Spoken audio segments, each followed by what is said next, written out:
Никольская ауылында яшәүчеләр урамда таралган авыр иске интегү сәбәпле безнең редакциягә мөрәҗәгать итте. Әлеге иснең каян алынганын хәбәрчебез ачыклады.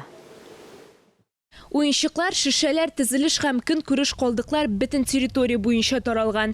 Өстәвенә эссе булу сәбәпле чүп-чар чыри һәм авыр ис чыгара. Никольская авылында яшәүчеләр әлеге авыр искә интегә шыдар хәлләре калмаган. Алар әйтүенчә, чүпне күптән җыймыйлар, ә калдыкларны башка җирлекләрдән дә ташыйлар. Мусор не убирают. Хотелось бы, чтобы было чисто вокруг и, наверное, чтобы урны хотя бы были больше. Безнең килешкә чүп-чарның яртысын алып киткәннәр контейнерлар бушаган, ләкин якын тирәдәге чүп җыештырылмаган.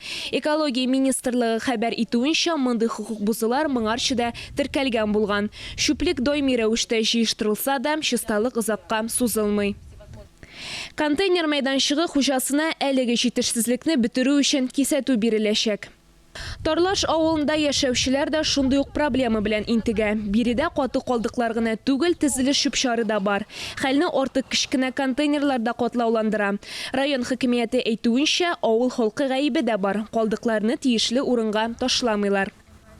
Контейнер тезелеш чүп-чарына исәпләнмәгән, чөнки чүп алып китү машинасы андый авыр йөкне күтәрә алмый, ватыла. Тезелеш чүп-чарын хапуга дип аталган машина гына җыя ала. Әлеге техника районга берәү генә. Бөтен районнан калдыкларны җыеп чыкканчы, чүп-чар контейнерлар кырыенда иелеп тора.